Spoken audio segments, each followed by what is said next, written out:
옛날 어느 마을에 상처한 지 5년이 넘은 호라비 만기리는 과부 홍순이를 좋아하고 있었다.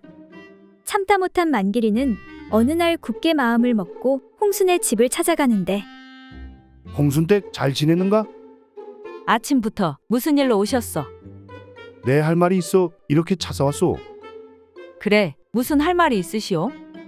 그러니까 자네나 나나 서로 외롭고 힘든 처지인데 우리 살림을 합쳐 서로에게 힘이 되어주는 게 어떻겠소? 뭐라고요? 그건 아니대요. 왜 아니 된단 말이오? 내 먼저 가신 지아비를 배신할 순 없소. 나라고 뭐 마음이 편한 줄 아시오. 나도 먼저 간 마누라 생각하면 마음이 무겁소이다. 그래도 산 사람은 살아야지 않겠소. 나야 지게질을 하든 심부름을 하든 어떻게든 먹고 사는데 자네는 혼자 힘으론 먹고 살 길도 막막하고 어려울 텐데 그러지 말고 내가 다 책임질 테니 우리 합치세. 안 돼요. 그런 소리 할 거면 다신 오지 마시오. 내 진심이 자네에게 안 느껴지나 보군 그래. 좋네. 그렇다면 내가 오늘부터 100일 동안 매일 밤 자네 집 마당에 있다가 동이 트면 집으로 가겠네. 혼자 사는 여자 집에 어떤 놈이 밤에 올지도 모르니. 그렇게 그날부터 만기리는 비가 오나 눈이 오나 매일 저녁 홍순이의 마당에 왔고 동이 트면 집으로 돌아갔다. 정말 진심으로 날 좋아하는 걸까? 사실 나도 만길 씨가 싫지는 않은데 그래도 아직 서방님을 마음에서 떠나보낼 준비가 되지 않았는데 어쩌면 좋지. 그렇게 시간이 흘러 100일이 되는 날 밤. 그래, 이 정도면 됐어. 만길 씨의 마음을 알겠어. 결심이 선 홍순이는 밖에다 대고 말했다. 만길 씨, 이제 들어오시오. 날이 차니까 어서 들어오시오. 하지만 만기리가 대꾸가 없자 홍순이는 문을 여는데 아니, 댁은 누구시오? 왜 우리 집 마당에 있는 게요? 저요? 저는 그냥 만길이 아재한테 돈 받고 일하고 있는데요. 오늘이 마지막 날이라 아쉽네요. 뭐요? 그럼 댁이 100일 동안 매일 집을 지키고 있었던 것이요? 네, 그런데요. 만길이 아재가 잠이 많아 해 떨어지면 골아 떨어지거든요. 이에 잠시 고민하던 홍순이가 어쨌든 날은 춥고 밤은 기니 일단 방에 들어와 몸 좀 녹이고 가시오. 그렇게 홍순이는 젊은 새 신랑을 얻게 되었고 만기리는 평생 호라비로 살았다고 한다.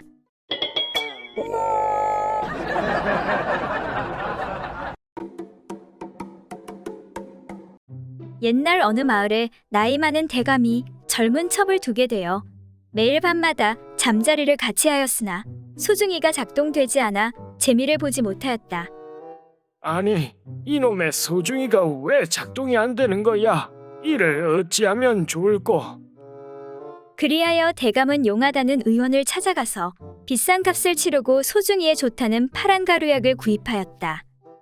대감은 그 약을 베개 밑에 감추어 두고 아침마다 따뜻한 술에 두어 숟갈 타서 몇 주 동안이나 마셨으나 아무런 효과를 보지 못하였다. 아니, 이 비싼 약을 먹는데도 어찌 소중이가 묵묵부답일꼬? 그런데 어느 날부터 마당새가 대감이 약 먹는 것을 엿보고는 틀림없이 좋은 약이라 생각하여 한번 먹어봐야겠다고 노리고 있었다. 아니, 도대체 저게 무슨 약이지? 맨날 대감님 혼자만 좋은 약을 드신다니까. 어느 날 마당새는 대감이 출타한 틈을 타 그 약을 훔쳐 몰래 마시고 나서는 10여일간 나타나지 않았다.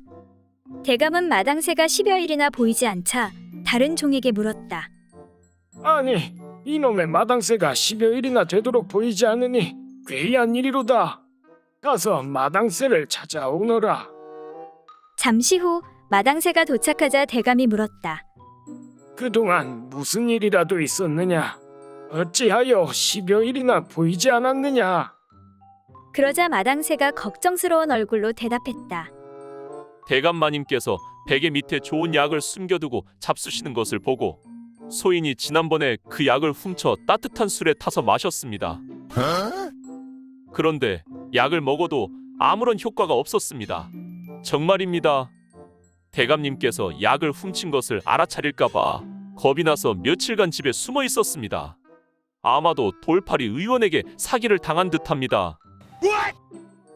그 말을 들은 대감이 말했다. 뭐라고? 어쩐지 아무 효과가 없다고 했다. 내 이 돌팔이 놈을 그냥 마당새야 따라오너라. 그리하여 대감과 마당새는 의원으로 쳐들어갔다.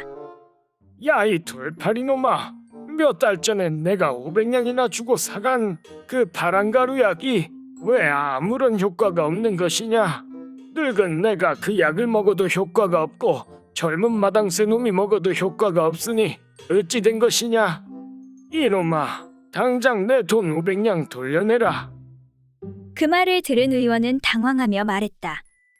대감마님, 그 약은 먹는 게 아니라 소중이에 바르는 약인데요.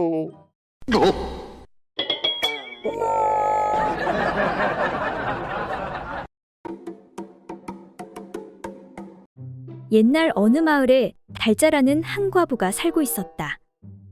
그러던 어느 비 오는 날 달자는 산나물을 캐다 그만 번개를 맞았는데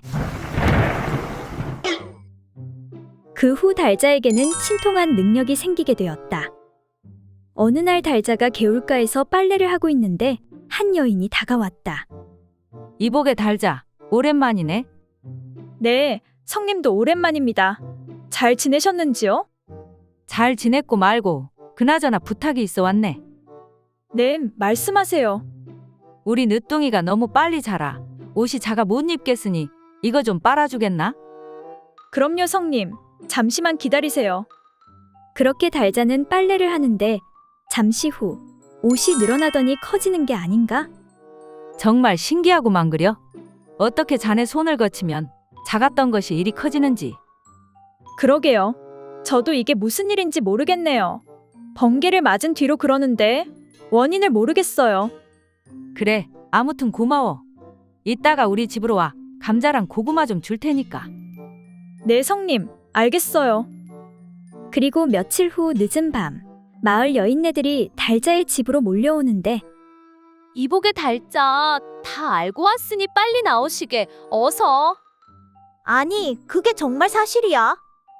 사실이라니까. 아무리 그래도 그게 말이 돼. 자네는 소문도 못 들었는가? 이 여편네가 아니면 이럴 수가 없지. 정말 신기하네 그려. 그러니까 자네 서방 물건이 원래 대추였는데 고구마가 됐다 이거지. 빨래를 빨면 커진다는 건 듣긴 했는데 다른 물건도 된단 말이지. 그때 옆에 있던 다른 여인이 소리쳤다. 이복의 달자, 내 섭섭지 않게 보답할 테니 우리 영감도 제발 한번 만나주시게.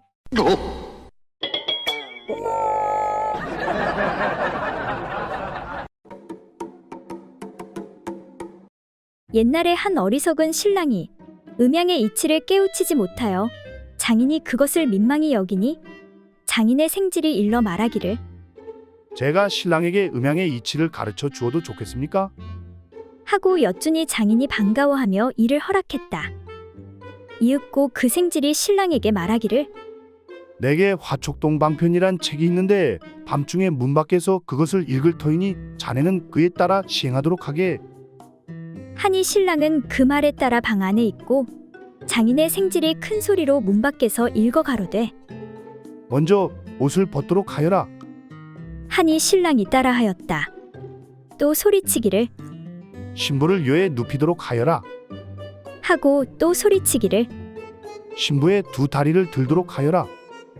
하고 또 신부의 구멍을 찾아 너의 물건을 넣도록 하여라.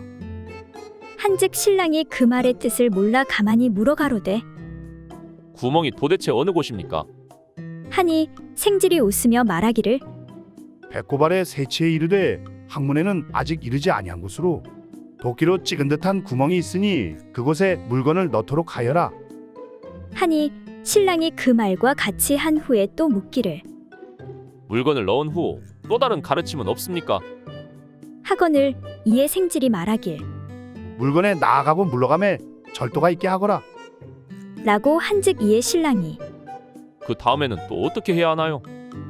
그것을 계속해서 반복하도록 하거라.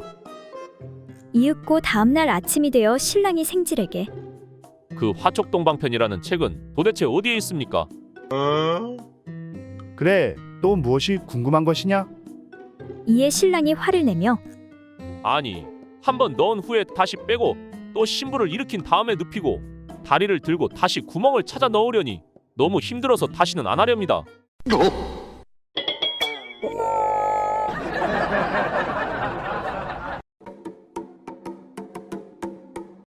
한 나이 어린 여종이 어려서부터 대감댁에 들어와 일을 하였다.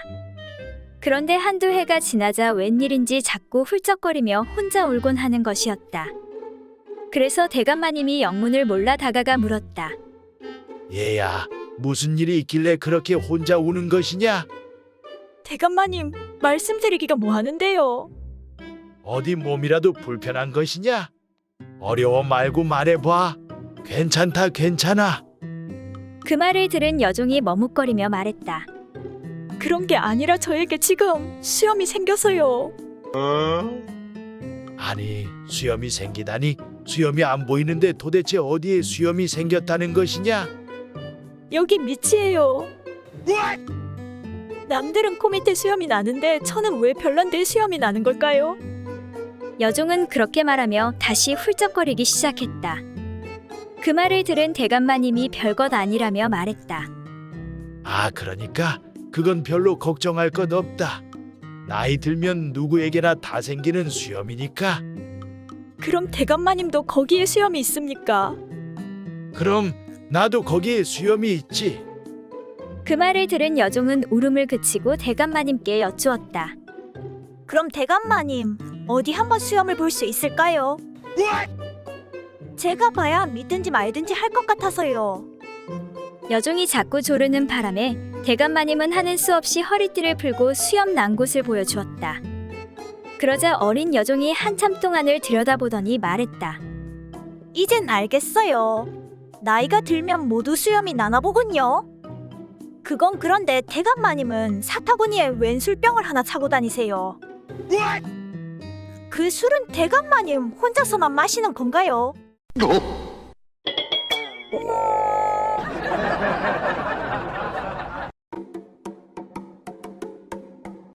옛날 어느 마을에 잘난 조상 덕으로 원님이 된 바보가 있었다. 그는 정말 대단한 바보였다.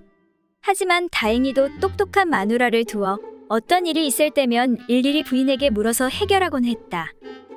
그런데 재판을 하는 일만은 그럴 수가 없어서 부인을 잘 보이는 곳에 몰래 앉혀놓고 부인의 손짓에 따라 모든 일을 처리하는 방식을 썼다. 그러던 어느 날 죄인 하나가 붙잡혀 들어왔는데 도무지 어떻게 해야 할지 알 수가 없었다. 사또나리, 한 번만 용서해 주십시오. 다급해진 바보원님이 얼른 부인이 앉아있는 쪽을 쳐다봤다. 그러자 부인이 손바닥을 밑으로 엎어 보이는 것이었다. 아, 엎어놓고 볼기를 치라는 소리군. 이에 바보원님이 명령을 내렸다. 여봐라, 그놈을 엎어놓고 매우 치도록 하여라. 사령들이 달려들어 사정없이 죄인의 볼기를 치기 시작했다. 아이고, 나 죽네. 나 죽어. 죄를 지었다지만 쉬지 않고 볼기를 계속 맞는 사람을 보니 원님은 딱하다는 생각이 들었다. 그래서 다시 부인이 있는 쪽을 쳐다보니 부인이 그제서야 손바닥을 젖혀 보였다. 그것은 이제 그만 때리라는 신호를 보내는 것이었다. 하지만 바보원님은 그것을 알아듣지 못하고 다시 이런 명령을 내렸다. 여봐라, 그놈을 당장 뒤집어 놓아라. 명령대로 죄인을 똑바로 눕혀놓으니 바지가 내려진 그 몰골이 가관이 아니었다. 죄인은 아픈 것은 고사하고 창피해서 죽을 지경이었다. 아이고, 누가 제 소중히 좀 가려주십시오. 부탁합니다. 그 광경을 본 원님의 부인은 웃음을 참을 수가 없었다. 하지만 채통이 중요해 차마 대놓고 웃을 수는 없어서 손가락을 깨물며 웃음을 참았다. 그런데 마침 그 모습을 본 바보원님이 다시 명령을 내렸다.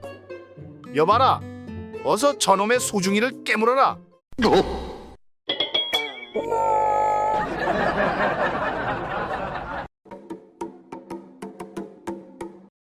옛날 어느 고을에 어떤 촌사내 하나가 하루는 그의 아내를 희롱하며 말했다. 마누라, 내 오늘 밤에 그 일을 수백 번 해줄 테니 당신은 무엇으로 그 수고를 보답하겠소? 하고 묻자 아내가 말하길. 뭐라고요? 만약 당신이 그 절반이라도 해주신다면 내가 오랫동안 숨겨온 배 한 필로 누비바지를 만들어 살해하겠소. 정말이지? 만약 약속만 어기지 않는다면 오늘 밤에 100번은 틀림없이 해주겠소. 좋아요. 그렇게 합시다. 하고 아내가 동의하였다. 이렇게 하여 그날 밤 남편이 그 일을 시작하려는데 마누라, 드디어 약속한 시간이 되었으니 기대하시구려. 1차요, 2차요, 3차요, 4차요. 그런데 남편이 일진일퇴하며 횟수를 세는 것이었다. 이에 아내가 아니, 이것이 무슨 1차, 2차, 3차란 말이오? 이렇게 하면 1000번을 한다 해도 누비바지는커녕 혹바지도 못 얻어 입을 줄 아시오. 하고 불평하자 남편이 그럼 어떻게 하는 것이 1차가 되는 것이오? 하고 묻자 아내가 말하길 그러니까 처음에는 천천히 진퇴하여 당신의 물건으로 하여금 나의 소중한 곳에 가득 차게 한 후에 위로 어루만지고 아래를 문지르고 왼쪽을 치고 오른쪽에 부딪혀야 하고 또 9번 들이밀며 9번 나가기를 수백 번 한 다음 두 사람의 마음이 부드러워지고 팔다리가 노글노글하여 말소리가 입 밖으로 내기 어렵고 눈을 뜨기 어려운 지경이 되어야만 1차가 되는 것이 아니오. 그 다음으로 두 사람이 깨끗이 씻은 다음 다시 처음부터 시작하는 것이 2차가 되는 것이오. 아니, 세상에 그런 법이 어디 있단 말이오? 하면서 두 사람이 다투기 시작하였다. 그런데 이때 마침 이웃에 사는 닭서리꾼 한 사람이 부부의 말을 듣고 있다가 큰 소리로 여보시오. 내 들어보니 아주머니의 말이 옳소이다. 주인장이 말하는 1차는 틀린 말이오. 나는 이웃에 사는 김가인데 닭을 잡아 술안주로 할까 해서 당신의 집 닭 2마리를 빌려가니 후일 꼭 값을 드리겠소. 그러자 그 말이 끝나기도 전에 여자가 아이고나 세상에, 참으로 배우신 분이시군요. 마침 좋은 판결을 내려줘서 고맙소이다. 그러니 그까지 닭 2마리를 아깝다고 하겠소? 허니 닭값은 그만 넣어두시구려. 하고 시원스레 대답하니 이에 남편이 한탄하며 말하길 아이고, 내 목숨값이 겨우 닭 2마리 값밖에 안 되는구나.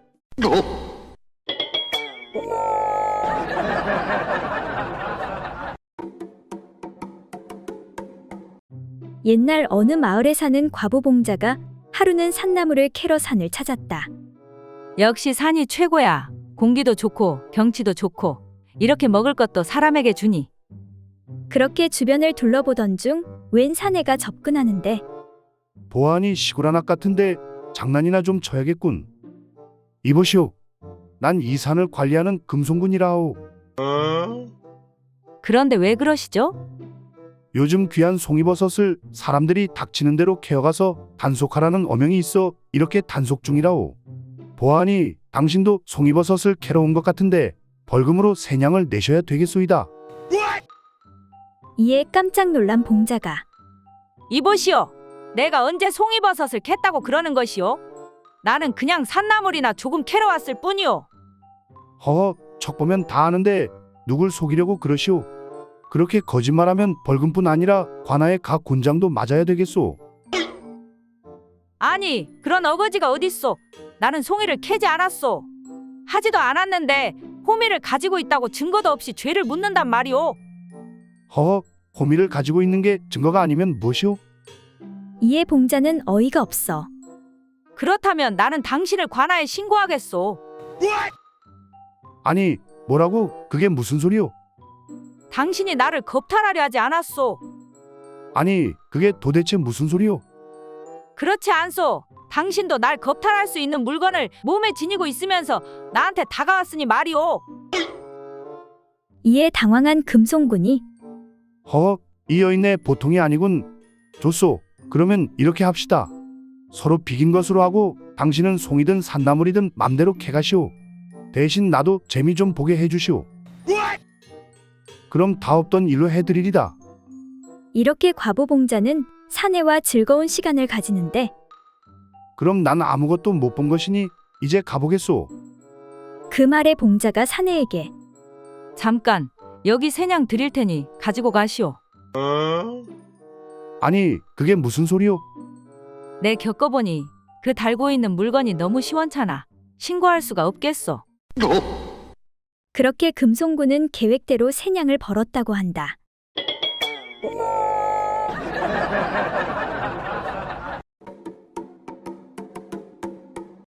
옛날 어느 시골에 한 노파가 있었는데 그녀에게는 늦게 둔 딸이 하나 있었다. 그런데 이 딸이 자라서 시집갈 나이가 되었지만 머리도 좀 모자라고 가정 형편도 어렵고 하여 마땅한 자리가 나지 않아 아직 시집을 못 가고 있었다. 그러던 어느 날 딸이 노파를 불러서 말했다. 어머니, 참 이상한 일이 있답니다. 좀 부끄럽기도 하고. 얘야, 무슨 일을 가지고 그러느냐? 이 애미한테 속히 이야기해 보려무나. 노파는 딸이 무엇인가 숨기는 것 같아 다가가 물었다. 그러자 딸은 약간 머뭇거리다가 입을 열었다. 어머니, 그러니까 제가 오줌을 누는데요. 얼마 전까지는 그 소리가 졸졸졸졸 하는 소리가 났거든요. 그런데 지금은 소리가 변해서 콸콸콸콸 하고 소리가 난답니다. 왜 그런지 모르겠어요. 무슨 병이라도 생긴 건지. 그러자 노파는 갑자기 놀라면서 눈을 부릅뜨고 말소리를 높여 딸을 꾸짖는 것이었다. 너 그게 정말이냐? 바른 대로 말해야 한다. 너 어떤 남자와 어미 몰래 함께 밤을 보낸 것이냐? 이 어미를 속이지는 못할 것이야. 어서 바른 대로 말하거라. 이에 딸은 손뼉을 치고 감탄을 하면서 어머머, 난 우리 어머니가 이렇게 무당 같은 줄은 몰랐어요. 어찌 그렇게 잘 알아맞히나요? 정말 용하십니다, 용해. 하며 이어 말하길. 사실은 제가 옆집 칠복이랑 사랑에 빠져 속살을 맞대는 그런 관계가 되었거든요. 그런데 어머니는 어떻게 그렇게 잘 아세요? 이거사, 나도 다 경험해봐서 알지. 아니, 뭐라고요? 그럼 어머니도 칠복이랑 밤을 보냈나요?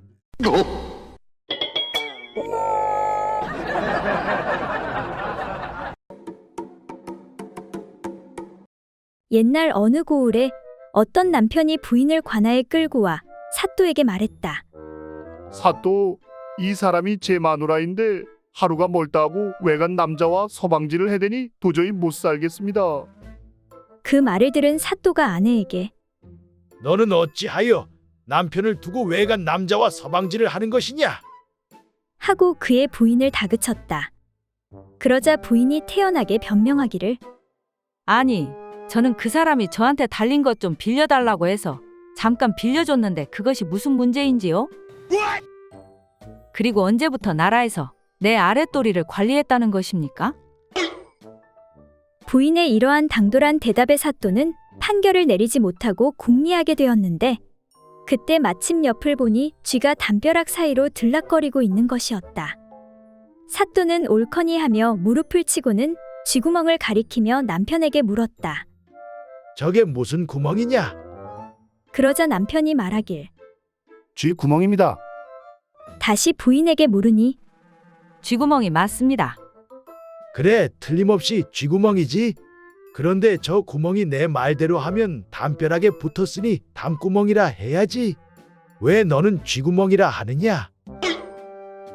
그러자 여자가 우물쭈물하며 답했다. 그야 쥐가 들락날락하는 구멍이니 쥐구멍입니다. 이에 사또가 부인을 꾸짖으며 그래, 그 말이 맞다. 아무리 외간 남자가 너한테 붙었다 하더라도 내 것이 아니고 맨 처음 너한테 들락날락한 사람인 남편이 구멍의 주인이니 내 마음대로 하면 안 되느니라. 그러니 마음대로 서방질을 한다면 큰 벌을 받을 것이니라. 그제야 다급해진 부인은 무릎을 꿇고 잘못을 빌었다. 아이고 사또나리, 제가 잘못했습니다요. 한 번만 용서해 주십시오. 부인은 울면서 사또에게 다시 말했다. 그런데 사또나리, 한 가지 궁금한 것이 있사옵니다. 그래, 무엇이냐? 그렇다면 거시기 똥구멍의 주인은 누구이옵니까?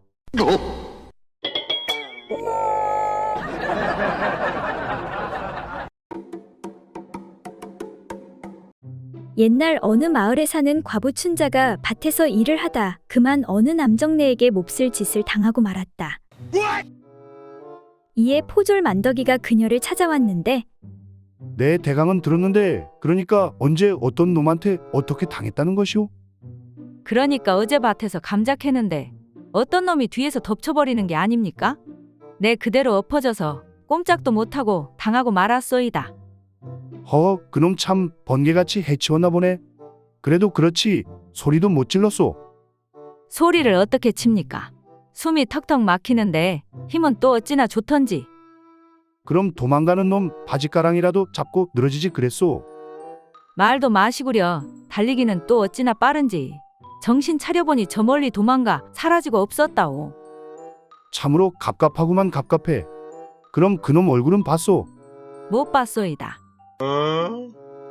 아니 얼굴을 못 봤다는 게 말이 돼요. 어찌 그럴 수 있단 말이오? 땅에 얼굴이 박혀 있었다니까. 그러니 어떻게 얼굴을 보겠소? 아무리 그래도 그렇지 그냥 돌아보면 볼 수 있잖소. 그러다가 빠지면 어떡하오? 그렇다면 이미 잡기는 글렀네 글렀소. 할 수 없소. 그냥 반일하다 새참 먹은 셈치고 잊어버리시오. 이에 여인이 떼를 쓰며 안 돼요. 찾아야 돼요. 새참을 어찌 한 번만 먹소? 그렇게 맛있는 새참이 어디 흔하단 말이오? 얼른 찾아주시오. 아니 이 여인 내가 보자 하니까 바쁜 사람 데려다 장난치는 것도 아니고 아무런 단서도 없이 어찌 찾는단 말이오. 안 된다니까 그러시오. 난 꼭 그놈을 찾아야 한단 말이오. 이거 참. 그때 포졸은 한 가지 생각이 번뜩이는데 그렇다면 이렇게 하는 게 어떻겠소? 무슨 방법이라도 있어? 새참도 종류가 많으니 이번에는 포졸 새참 한번 맛보시오.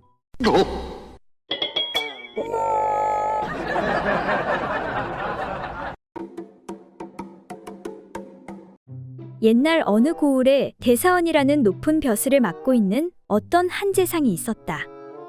그는 대사원이 된 뒤부터 미신을 엄격히 금하는 법을 세웠다. 이제부터는 성황당이나 잡귀신에게 제사를 올리지 않도록 하여라. 그런데 이 재상은 색을 밝혀 한밤중만 되면 언제나 알몸으로 계집종의 방에 숨어 들어가 몰래 재미를 보곤 하였다. 아이고 사모라, 요 이쁜 것 내가 너 때문에 산다 살아.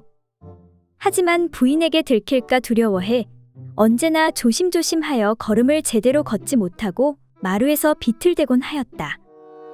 그런데 부인은 일찍부터 그 일을 다 알고 있었지만 일부러 모른 척하고 있었다.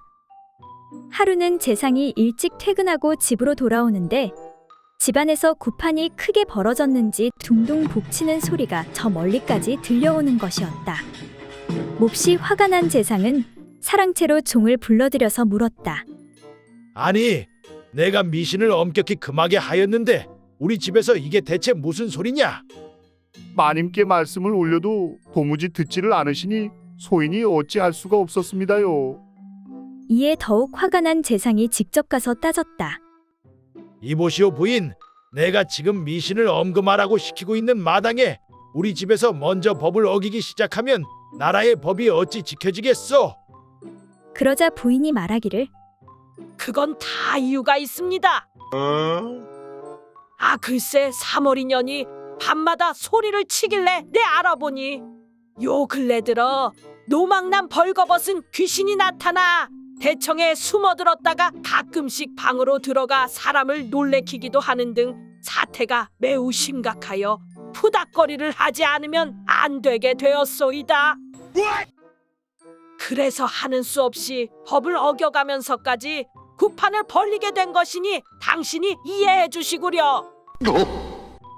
이에 크게 부끄러운 생각이 든 재상은 군말 없이 허락해주고 말았다.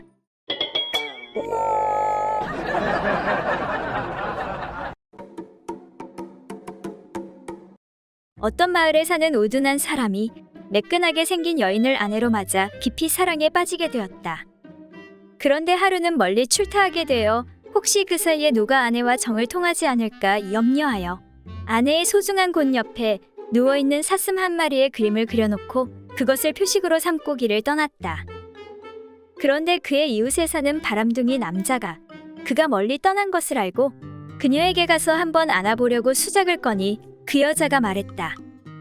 남편이 내 그곳 옆에 사슴을 그려놓고 갔으니 그것은 좀 곤란합니다.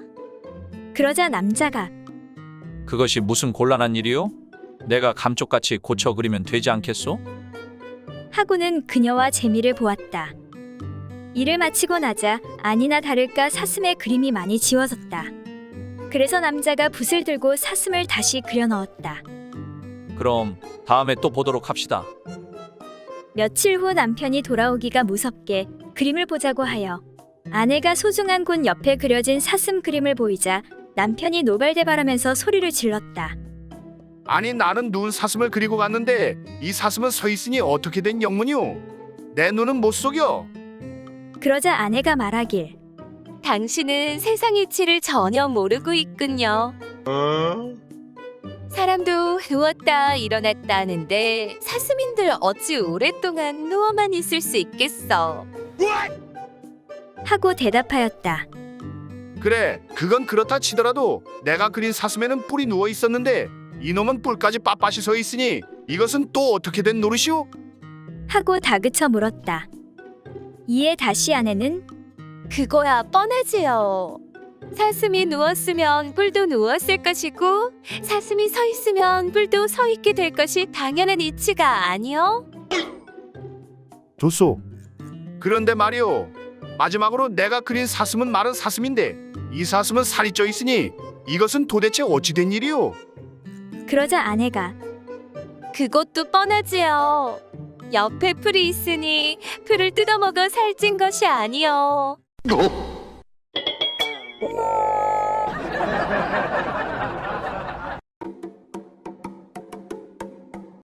옛날 어느 마을에 자색이 고운 한 여인이 있었는데 시집간 지 얼마 안 돼 남편이 먼저 죽어 일찍 과부가 되었다. 과부는 때때로 남편의 무덤에 가서 통곡을 하며 괴로운 마음을 가누지 못하였다. 그런데 그때 이목구비가 수려한 한 선비가 그 앞을 지나가고 있었다. 그러다 갑자기 곡절도 묻지 않고 다짜고짜 그 앞에 앉아 목 놓아 통곡을 하는 것이었다. 아이고, 아이고. 이상하게 생각한 젊은 과부가 물었다. 도대체 왜 그러시오? 무슨 일이시오? 내 처가 얼마 전에 죽어 항상 슬픔을 품고 있었소. 그런데 마침 이곳을 지나다가 여인의 애통한 곡을 듣고 보니 나도 모르게 곡을 하게 된 것이오. 그 얘기를 들은 과부는 남편을 잃은 사연을 말하고 통곡을 그치지 않았다. 그러자 선비가 더욱 크게 곡을 하며 내 아내가 살아생전에 늘 자신의 손이 작은 것을 자책하고 나의 건망증이 심한 것을 책망하였으니 내 아내와 같은 사람을 어디서 다시 얻을 수 있을까? 라고 하며 또 곡을 하였다. 그러자 여인이 묻기를 손이 작은 것은 무엇을 말씀하심이요? 부끄러워서 차마 말 못하겠소. 궁금해진 여인이 힘써 묻자 선비가 말했다. 내 물건이 매우 큰데 아내는 그것을 움켜쥐기를 좋아하였소. 그러나 손이 작아 두 손으로도 다 잡히지 않아 늘 그것을 한탄하였소. 그럼 건망증은 무얼 말함이요? 나는 양기가 너무 강해서 매일 밤 방사를 벌였는데 매번 까먹고 하고 또 하고 하였소. 그 말을 들은 과부는 야릇한 감정이 문득 발하여 일어나면서 말했다. 피차가 같은 심정으로 짝을 잃고 통곡하고 있으나 통곡해봤자 아무 소용도 없으니 당신과 함께 돌아가는 것이 더 좋을 듯하오. 그렇게 하여 두 사람은 여인의 집으로 가 즐거운 시간을 보내게 되었다. 야 이놈아, 두 손은커녕 한 손도 남는데 어디서 혀를 놀려? 너 죽을래? 잘못했습니다. 용서해 주시오. 내 그만 실언을 하였소. 그래 좋다. 근데 너 이놈 밤새도록 할 수 있다고 했지?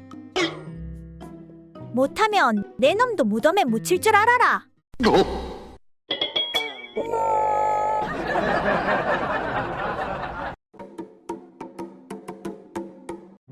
옛날 어느 마을에 노총각과 노처녀가 결혼을 하게 되었다. 그런데 신랑이 첫날 밤에 아무래도 신부가 의심스러웠다. 분명 누군가 지나간 자취가 있을 것이야. 이렇게 생각한 신랑은 신부로 하여금 실토를 하게끔 만들겠다고 마음먹었다. 그리하여 신랑은 손으로 신부의 그곳을 어루만지며 아랫 구멍이 심히 좁으니 칼로 찢고 나서 내 물건을 넣어야겠네. 하고선 가지고 있던 칼을 꺼내어 신부의 아래를 찢는 신용을 하자. 이에 크게 놀란 신부가 떨면서 말하길. 아니, 건너 마을 김자수 댁 막내 아들은 찢지 않고서도 능히 구멍에 잘 넣고 결코 작다는 말은 하지 않더이다. 하고는 얼떨결에 과거를 실토하였다. 그리곤 오히려 화를 내며 천천히 살살 밀어 넣으면 잘 들어가게 되어 있는데 어찌 그 나이 먹도록 그런 것도 모른단 말이여. 하고는 도리어 신랑을 나무라는 것이었다. 이에 당황한 신랑이 얼떨결에 말하길. 네, 그러니까 뒷집 김과부랑 할 때는 쑥쑥 잘 들어가던 것이 조금 이상해서 말이지.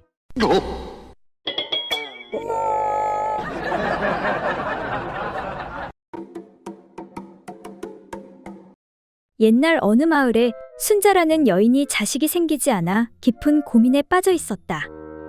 그래서 영험하기로 소문난 남근바위에서 100일 동안 하루도 빠지지 않고 비는데 비나이다 비나이다. 떡두꺼비 같은 아들 하나만 내려주십시오. 부탁드립니다.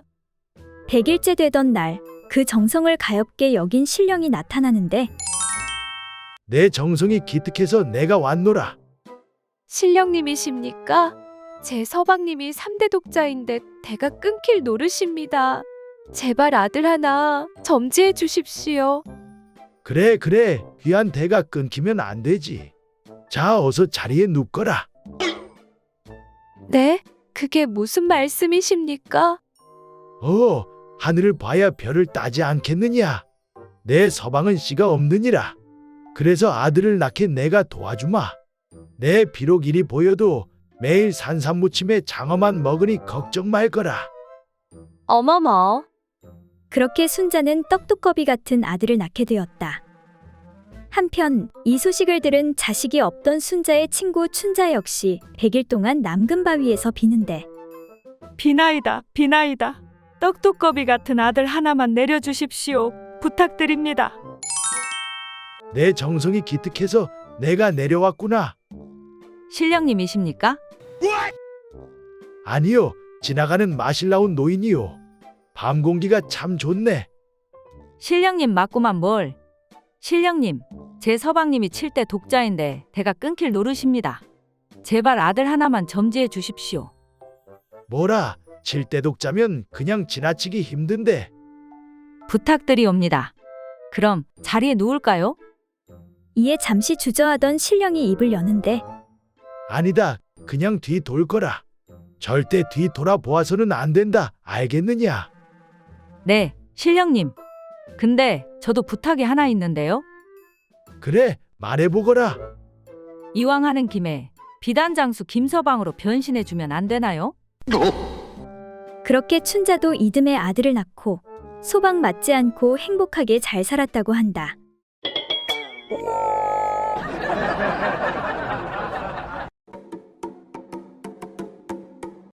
판서댁 마님이 하루는 배가 남산만하게 부풀어 오른 자기 몸종을 불러 앉혀놓고 전에 없던 엄격한 어조로 꾸짖었다. 네, 그렇게도 사내놈들을 조심하라 일렀거늘. 못된 행실로 애까지 배웠으니 너를 더 이상 내 집에 둘 수가 없느니라. 당장에 보따리를 싸거라. 마님의 꾸중의 몸종은 고개를 들지 못한 채 그저 흐느껴 올 뿐이었다. 그런데 한바탕 꾸짖고 난 마님의 심경도 썩 편치가 못했다. 일도 잘하고 그렇게 잘 따르던 내가 이 지경이 된 것은 다 내가 순진하여 사내들 꿰매 속아 넘어간 탓이니라. 마님은 이렇게 말하고 나자 몸종이 무척 측은하게 생각되었다. 그래, 당장 이 집을 나가면 어디 갈 데는 있느냐? 몸종의 묵묵부답에 마님이 고쳐 말했다. 이 집을 나가기 싫거든. 너를 이 꼴로 만든 그 작자가 누군지 어디 이름이나 한번 대봐라. 순간 몸종의 안색이 파랗게 질렸다. 마님, 그것만은. 대답 못한다니 말이렸다. 좋다. 어느 쪽을 택하든 그놈을 대던가 아니면 보따리를 싸던가. 마님, 정말입니다. 그것만은 말씀드릴 수가 없습니다요. 누구의 아이인지는 정말 저도 모르는걸요. 당차는 소리. 너를 이 꼴로 만든 그놈을 모른다고? 그게 말이 되느냐? 누구냐? 삼식이 놈이냐? 몸종이 울먹이는 소리로 대답했다. 마님, 쉰내는 정말 모르는 일입니다. 아이를 낳아봐야 알겠습니다요. 마님의 언성이 다시 높아졌다. 아니, 요만큼한 것이 그래도 나를 속이려고. 그게 아닙니다. 마님, 당장에 밝히래도. 마님의 추궁에 몸종이 하는 수 없다는 듯 입을 열었다. 만약 아기가 앞으로 나오면 도련님 아기고 뒤로 나오면 대감님 아기일 것입니다.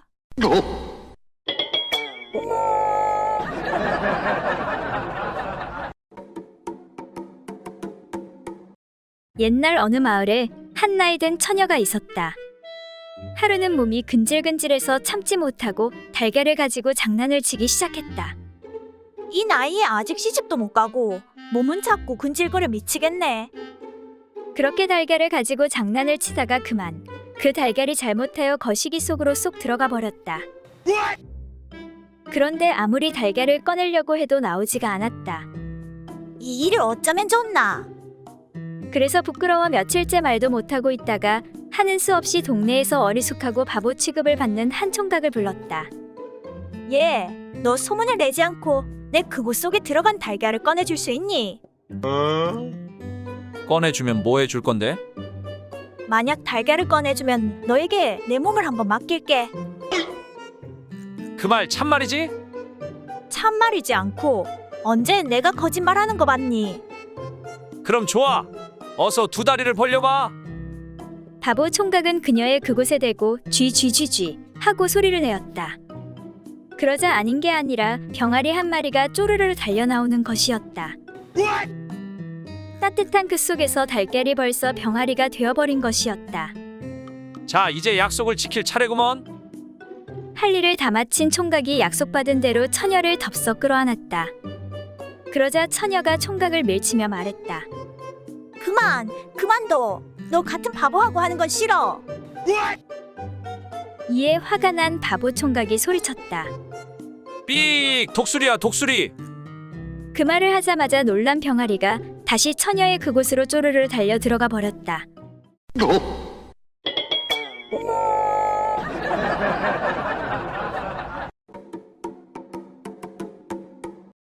옛날 어느 마을에 짐승 가죽으로 신이나 주머니를 만들어 파는 사내가 있었다. 그런데 그의 아내는 자색이 곱고 색을 밝히기로 소문이 나 있었다. 어느 날 이 소문을 들은 한 선비가 가죽 장수의 집을 찾아가게 되었다. 가서 보니 사내는 마당에서 신발을 만들고 있었고 그의 아내는 옆에서 바느질을 하고 있었다. 선비님, 어떻게 오셨습니까? 이복에 다름이 아니라 내 거시기가 너무 크고 거대해서 걸어다닐 때 방해가 되어 너무 불편하네. 그래서 말인데 자네가 사슴 가죽으로 거시기 주머니 하나만 만들어 줄 수 있겠는가? 그 모양을 한번 보여주신다면 마땅히 만들어 드리겠습니다. 선비는 곧 뒤로 돌아 바지를 내리니 그 그림자가 길고 둥근 게 두어 주먹은 넘어 보였다.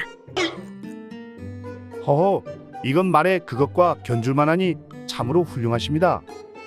이에 선비는 이건 보잘것없어. 한번 행사할 때 보면 정말 놀랄 것이오. 하며 옆에 있는 그의 아내가 듣도록 크게 말했다. 알겠습니다, 선비님. 제가 아주 큰 주머니로다가 만들어 놓겠습니다. 혹시 제가 없더라도 궤 속에 넣어 둘 테니 집사람에게 말해서 달라고 하십시오. 이 말을 들은 부인은 호기심이 발동하였다. 그리고 며칠 후 선비는 가죽 장수가 멀리 출타한 것을 알고 그의 집을 찾아갔는데 이보시게, 내 주머니를 찾으러 왔는데 집에 있는가? 이에 부인이 나와 맞이하며 주인은 밖에 나가고 없습니다. 주머니는 괴짝 속에 잘 넣어 두었으니 방으로 들어와 가져가시지요. 사내가 방으로 들어가자 여인이 눈으로 추파를 던지니 마침내 즐거운 일이 시작되었다. 그런데 아내가 보니 선비의 물건이 남편의 것보다 못하여 선비에게 속은 것을 깨달았으나 어찌할 수 없었다. 아이고, 내가 속았네. 속았어. 그리고 다음 날 또 선비가 찾아왔는데 선비님, 주머니는 마음에 드시는지요? 크기는 어떠신가요? 뭐 주머니가 좀 작은 감이 있긴 하지만 그런대로 쓸만하니 염려 마시게나. 이때 옆에서 듣고 있던 아내가 분을 참지 못하고 눈을 흘기며 아니 뭐라고? 주머니가 작아? 그 주머니면 거시기가 100개는 더 들어가겠네. 에라이 사기꾼 같으니라고. 이 말을 들은 선비가 민망해하며 말하길 아니, 내가 언제 가운데 것이 크다 하였소? 다만 쌍방울이 남들보다 좀 더 클 뿐이요.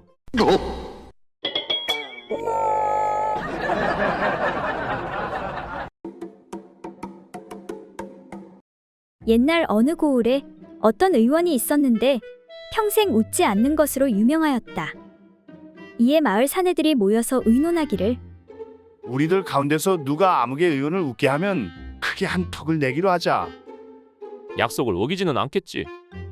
하고 다른 사내가 말하였다. 어찌 그럴 수가 있겠는가? 하지만 만약 못 웃기게 되면 반대로 한 턱을 쏴야 할 것이야. 하고 사내들이 말하니 한 사내가 곧 수건으로 왼손을 겹겹이 싸매고 친구들과 함께 의원의 집으로 찾아갔다. 의원이 사내를 보고 물었다. 그래, 무슨 일로 왔는고?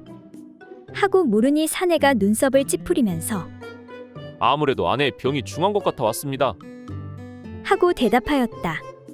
그래, 병세가 어떠한지고?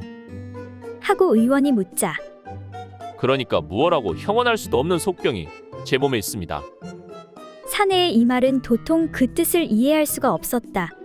괴이하게 생각한 의원이 아니, 아내의 병이 자네 몸에 있다니 그게 무슨 농담으로 하는 말이 아닌가? 제가 어떻게 농담을 할 수가 있겠습니까? 사내는 이렇게 말하고서는 왼손을 펴 겹겹이 싸맨 곳을 풀어보이니 손바닥에 큰 종기가 있었다. 의원은 괴상하게 여겨 아니, 손바닥에 종기가 무슨 아내의 병이란 말인가? 하고 묻자 사내가 말하기를 저희 집이 너무 가난하여 아직도 장가를 들지 못해 음욕이 일 때마다 항상 왼손으로 손장난을 하여 왔는데 이제 손바닥에 종기가 나서 손장난을 못하여 음욕을 풀지 못하게 되었으니 이게 어찌 아내의 병이 아니고 무엇이겠습니까? 하고 시치미를 떼고 말하니 의원이 웃기는커녕 도리어 화를 내며 야 이놈아, 나는 40년째 손장난 중인데 아무런 병도 안 걸리던데 그게 무슨 소리냐? 그냥 오른손으로 하면 되는 것이 아니냐? 그리하여 사내는 하는 수 없이 친구들에게 한턱을 쏘게 되었다고 한다.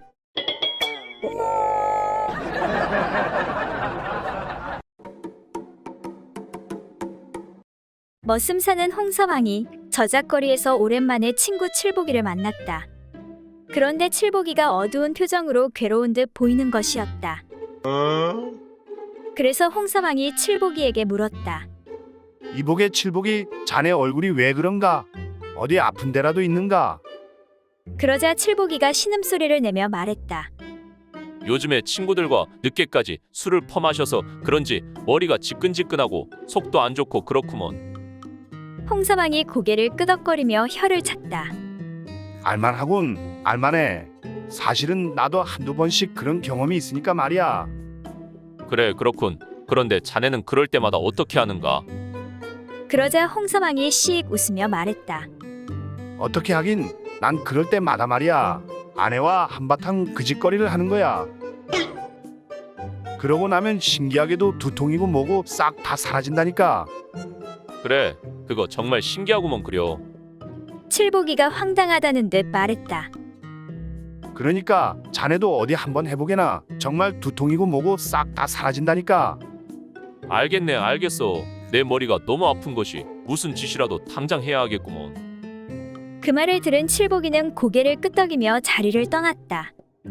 그리고 잠시 시간이 흐른 다음 칠복이가 휘파람을 불며 홍서방 앞에 다시 나타났다. 홍서방이 칠복이에게 물었다. 자네 잠깐 사이에 얼굴이 많이 좋아졌네 그려. 그래 어떤가? 내가 알려준 방법대로 하니 효과가 있었던 모양이군. 그렇지? 그 말에 칠복이가 웃으며 대답했다. 정말 놀랐네 그려. 감쪽같이 두통이 나아버렸다니까. 그런데 말이야, 자네 집 언제 옆으로 이사했나? 자네 집 찾는데 애 좀 먹었네 그려.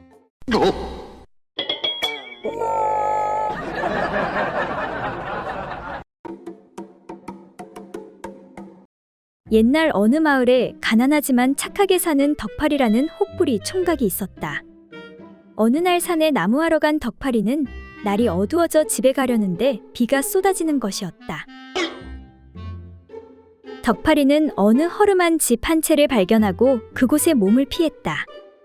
아이고, 갑자기 무슨 비가 이렇게 오는 거야? 여기서 잠시 쉬었다 가야겠구나. 심심해진 덕팔이는 노래를 부르기 시작했다. 달아 달아 밝은 달아, 얼씨구나 절씨구나 이 태백이 놀던 달아.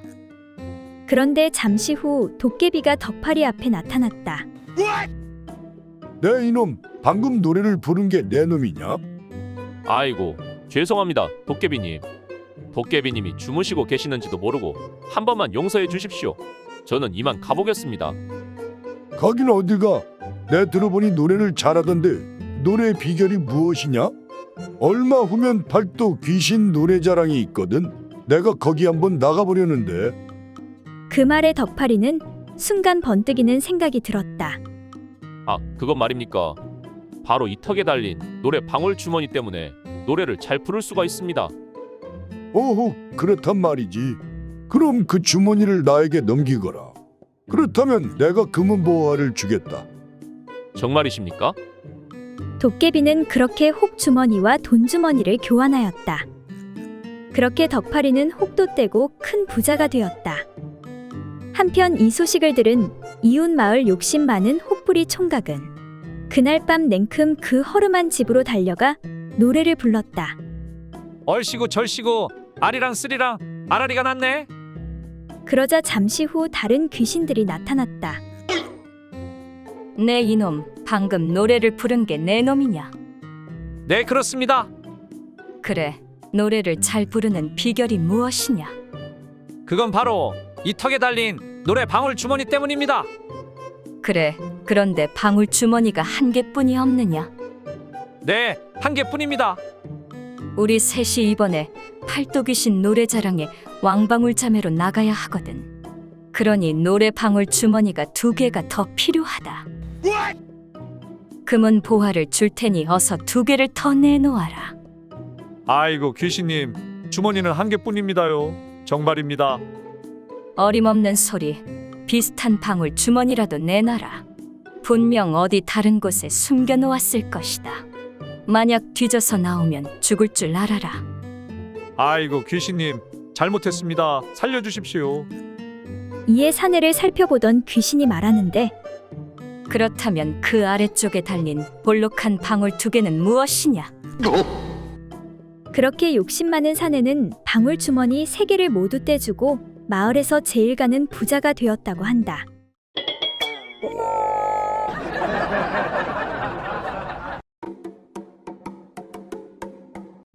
옛날 어느 마을에 호라비 삼봉이가 자신이 자주 가는 과부 춘자의 주막에서 국밥을 먹고 있었다. 그러다 장사가 되지 않아 시무룩해 있는 춘자를 보고 말을 거는데 이보게, 주모, 요즘 장사는 좀 어떤가? 이 시간에 손님이 왜 이리 없소? 그러게 말이오. 파리만 날려 죽겠소. 이러다 장사 접고 문 닫아야 할지도 모르겠소. 아니, 자네가 문 닫으면 나는 이제 어디 가서 국밥을 먹으라고? 그동안 국밥 많이 팔아줘서 고마웠어. 이에 삼봉이는 평소 좋아하던 주모 춘자에게 수작을 거는데 그럼 내가 제안 하나 하지. 들어볼 텐가? 그게 무엇이오? 내 세냥 줄 테니 나랑 한번 어떤가? 이 사람이 내가 과부라고 무시하시오. 허허, 과부랑 호라비가 만나는데 무슨 문제 있소? 이에 춘자는 어려운 사정에 마다할 수 없었는데 정말 세냥 주시는 거요? 그렇고 말고 두말하면 입 아프지. 그럼 빨리 방으로 들어오시오. 그렇게 두 사람은 방에서 즐거운 행사를 치르게 되었고 잠시 후 뭐야, 국밥이 아직 식지도 않았네? 허허, 내 가만히 생각해보니 셈을 잘못했소. 세냥이 아니라 두냥만 줘야겠소. 아니, 그게 무슨 말이오? 사내가 어찌 한 입 가지고 두말하시오? 아끼고 아낀 내 집을 내줬더니만 입 딱 닦네. 그러자 삼봉이가 말했다. 이보시게, 그건 다 이유가 있다네. 첫째, 일단 자네 집이 새 집이 아니었고, 둘째, 입구에 잔디도 많이 뽑혀 있고, 셋째로 방 안이 너무 추웠네. 그리고 마지막으로 막상 들어가니 방 안이 너무 넓고 컸다네. 그러니 내 어찌 새 양을 다 줄 수 있겠는가? 그 말을 들은 춘자가 맞받아치는데 아니, 이 양반이 어디서 밑장을 빼? 첫째, 새 집이 아닌 건 처음 이야기할 때 조건이 아니었소. 둘째, 잔디는 오가는 사람들이 하나둘씩 뽑아가서 이제 새순이 돋아나 손에 잡히지 않았을 뿐이고, 셋째, 아궁이가 있었는데 그쪽이 어설퍼서 불 때는 법을 몰랐고, 마지막으로 가장 중요한 넷째, 방이 너무 큰 게 아니라 들어온 살림이 쥐똥만큼 작았소.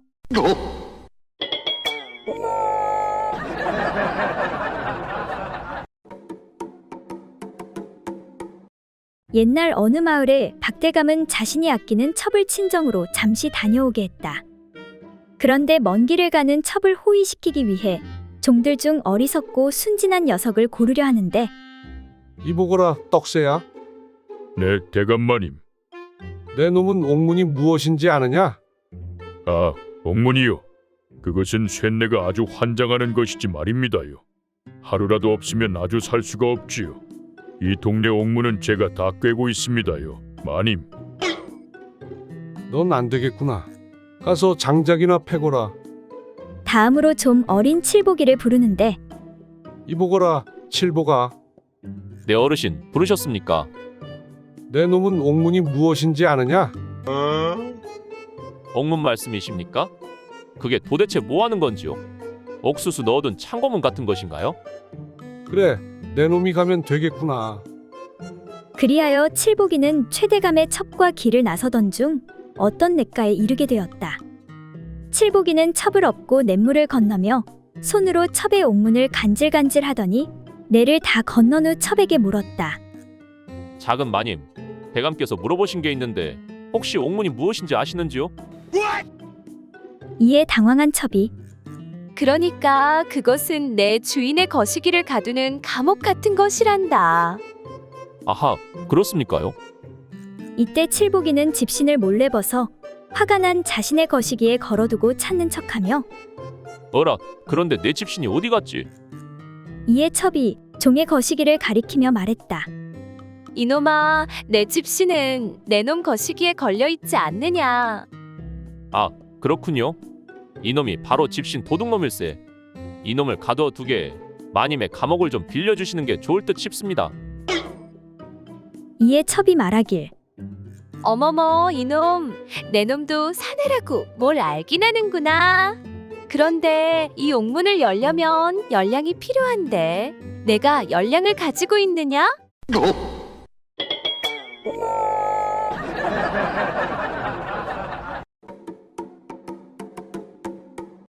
옛날 어느 고을에 사또가 새로 부임해 오게 되었다.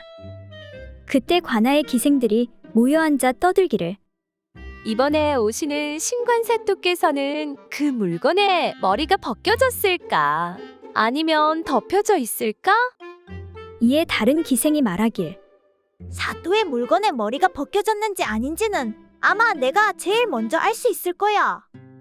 하며 제잘거렸다. 그 말을 들은 포졸 하나가 큰 소리로 꾸짖으며 너희들의 행실이 지극히 나쁘구나. 그때 마침 관노 한 놈이 나서서 묻기를 내가 만일 그 사실을 먼저 알아내면 어떻게 해줄 것이오? 그 말에 기생들이 대답하길 그렇게만 한다면 우리가 사또를 맞는 잔치 자리에서 그대에게 크게 상을 내리지. 이에 관노는 즉시 달려가 사또가 부임해 오는 어느 갈림길 앞에서 사또를 만나게 되었다. 관노는 즉시 땅바닥에 엎드려 공손히 절한 다음 사또나리, 저희 고을에서는 예부터 내려오는 한 풍습이 있사옵니다. 그게 무슨 풍습이더냐? 여기 길이 두 갈래로 갈라져 있는데 만일 사또께서 거시기에 머리가 벗겨지셨으면 윗길로 가셔야 하옵고 거시기에 머리가 덮여져 있으면 아랫길로 가셔야 될 줄로 아옵니다. 멋이라. 만일 어기시오면 성왕님이 크게 노하여 아래 것들이 말을 듣지 않고 불충하게 되어 온갖 이속들을 챙기지 못하여 바보가 될 것이옵니다. 소인은 다만 사또를 위하는 일편단심에서 드리는 말씀이옵니다. 사또는 어이가 없었으나 꼭 참고 눈을 지그시 감은 채 이게 대체 무슨 해괴한 풍습이더냐? 그렇다면 나는 아랫길로 가야 할 것이니라. 하여 아랫길로 가는데 그때 마침 냇가에서 여인들이 하얀 허벅지를 드러내고 빨래를 하고 있는 것이었다. 이를 보고 갑자기 음심이 발동한 사또가 관노에게 말하길 이보거라, 어서 말을 돌리거라. 다시 윗길로 가야겠다. 신관 사또의 물건은 자연산 포경이었다고 한다.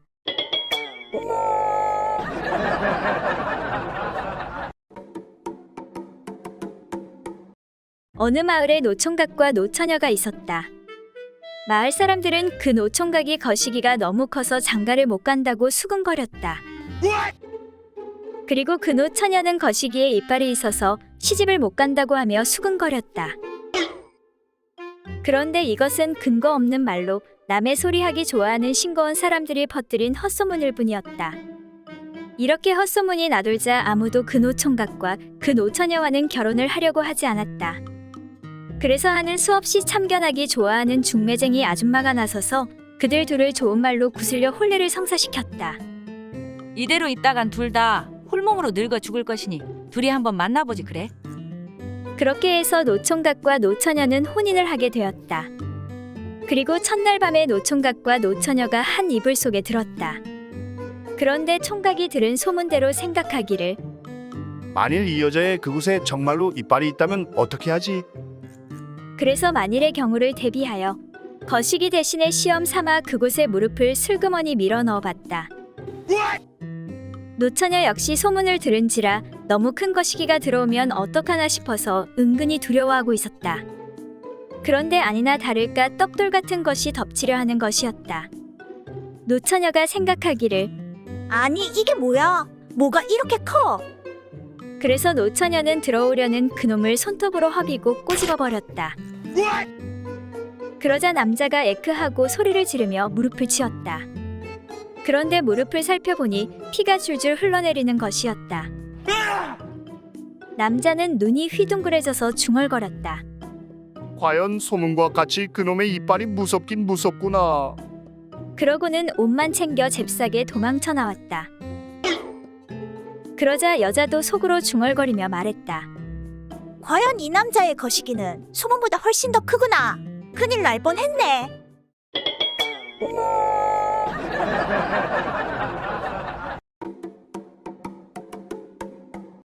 옛날 어느 고을에 한 스님이 있었는데 마을에 시주를 받으러 내려갔다가 마을 사내들이 모여 하는 말을 듣게 되었다. 천하의 여인의 옥문 맛보다 더 좋은 것은 없다네. 그렇고 말고 세상에서 제일 귀한 맛이 아니던가. 스님은 어려서 절에 맡겨졌기 때문에 그 말이 무슨 뜻인지 알 수가 없었다. 그 뒤로 스님은 귓가의 사내들의 말이 계속 맴돌며 스님을 괴롭혔다. 도대체 여인의 옥문의 맛이 어떻길래 그러는 것인지 참으로 궁금하구나. 스님은 옥문 맛을 한번 보았으면 하고 늘 마음속에 소원했다. 그러던 어느 날 홀로 깊은 산길을 가고 있는데 스님의 먼 발치에서 한 여인이 걸어오고 있는 것을 보았다. 이에 스님은 속으로 크게 기뻐하며 아무도 없는 산속에서 저 여인을 만났으니 그 옥문이라는 것의 맛을 볼 절호의 기회가 아닌가. 그리 생각한 스님은 여인에게 다가가 정중하게 합장을 하고 부탁했다. 소승이 아직까지 옥문 맛을 한 번도 보지 못하였는데 그 맛을 좀 보여주실 수 있겠습니까? 이에 여인이 말하길 그거야 뭐 어려울 것도 없지요. 은큼한 여인은 스님 맛을 볼 수 있게 된 것이 반가워서 얼른 가랑이를 벌리고 돌 위에 누웠다. 이에 스님은 바랑에서 나무 숟가락을 꺼내서 옥문 안을 긁어내어 맛을 보더니 얼굴을 찌푸리며 이크! 이런 고리타분한 맛을 그렇게 좋다고 하니 참으로 미친놈들일세. 그래도 혹시 모르니 숟가락을 깊이 넣어 다시 한번 맛을 봐야겠구나. 이에 한껏 기대를 하고 있던 여인은 스님의 행동에 화가 나 아니 스님 거기는 나무 숟가락을 넣는 것이 아니고 가운데 달린 가죽 방망이를 넣어야지요. 아니, 그게 무슨 소리요? 아, 그 오줌 눌 때 쓰는 가죽 방망이 말이요. 이에 깜짝 놀란 스님이 예끼, 어찌 세상에서 제일 귀한 음식에 그런 것을 넣을 수가 있단 말이오. 역시 속세 사람들의 말은 도무지 믿을 수가 없다니깐. 그렇게 스님은 옥문의 맛을 평생 보지 못하고 수행에 정진하였다고 한다.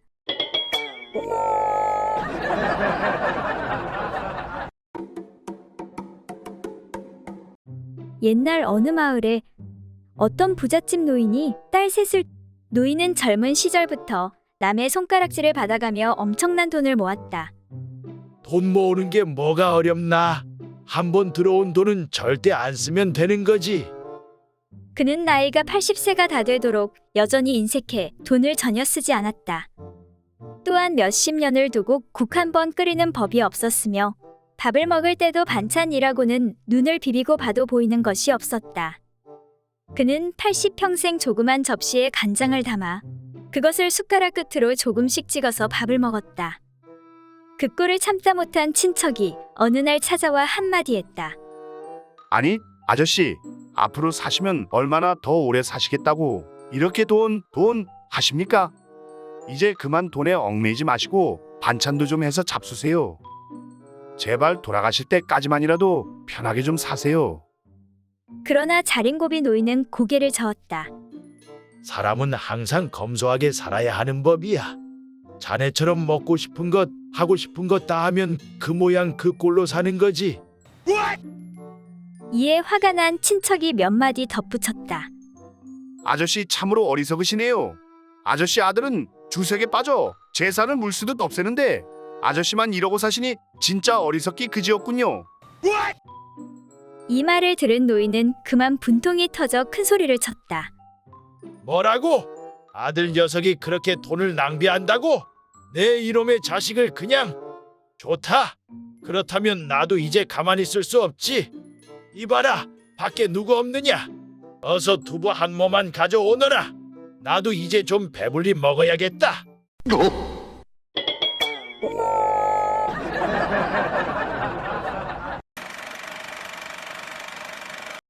하늘나라의 여러 선녀 중에서 유독 바람기가 심하고 속세에 관심이 많은 선녀가 있었다. 아, 하늘나라는 너무 따분해. 재미있는 것도 하나 없고. 여기 있는 도령들은 순진해서 하늘구실도 제대로 못하고. 심심해 죽겠네. 그러다 어쩌다 어느 선배 선녀가 지상에서 나무꾼을 만나 열정적인 사랑을 나누고 아들딸 낳고 잘 살았다는 이야기를 알게 되었다. 옳거니? 바로 이거야. 그렇게 해서 선녀는 남자를 찾아 지상으로 내려오게 되었다. 지상으로 내려온 선녀는 어느 깊은 산 속에 조그만 연못으로 찾아갔다. 선녀는 듣던 대로 옷을 훌훌 벗어 잘 보이는 곳에 놓아두고 목욕을 하기 시작했다. 그러자 얼마 지나지 않아 젊고 잘생긴 나무꾼 하나가 나타나는 게 아닌가? 선녀는 가슴이 두근거리기 시작했다. 옳지. 드디어 나의 수건을 원없이 풀게 되는구나. 저 잘생긴 나무꾼이 틀림없이 내 옷을 훔쳐가겠지? 하지만 이상하게도 나무꾼은 도끼로 나무를 패다가 선녀가 있는 쪽을 슬쩍 한번 바라보더니 다시 도끼로 나무만 패는 것이었다. 뭐야? 아직 날 못 본 거야? 이상하게 생각한 선녀는 좀 더 나무꾼 근처로 자리를 옮기고 다시 기다렸다. 하지만 나무꾼은 선녀를 본 채 만취하고 계속해서 나무만 패는 것이었다. 아니, 도대체 왜 안 오는 거야? 기다리다 못한 선녀는 할 수 없이 옷을 주워 입고 나와서 나무꾼에게 다가가 항의했다. 이봐요, 나무꾼 씨. 소문 못 들었어요? 난 하늘에서 내려온 선녀인데 도대체 왜 날개 옷을 감추지 않는 거예요? 그러자 나무꾼은 당황하며 말했다. 저는 여기 금도끼 준다는 신령님 소문 듣고 왔는데 혹시 못 보셨어요?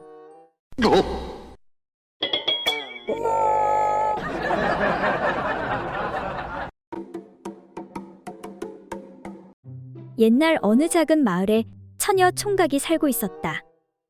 하루는 총각 칠복이가 나무하러 산에 가보니 마침 처녀 순심이도 나무를 캐러 와 있었다. 주위를 둘러보니 사람들은 아무도 없고 딱 둘뿐이었다. 칠복이는 엉큼한 생각이 들어서 수작을 꾸미기 시작했다. 순심아, 너 나물 다 캤니? 응, 너는 나무 다 했니? 응. 그러면 우리 점심이나 같이 먹자. 둘은 자연스럽게 적당한 곳에 자리를 잡고서 가지고 온 점심 보자기를 풀었다. 그런데 칠복이는 무얼 좀 알았던 모양이지만 순심이는 맹한 구석이 있어서 남녀의 일에 관해서는 잘 알지 못했다. 칠복이가 넌지시 말했다. 순심아, 나 저기 옹달샘에 가서 물을 좀 마시려고 하는데 나를 좀 붙잡아 줄래? 그래. 칠복이는 옹달샘에 가서 갑자기 바지를 벗기 시작하는 것이었다.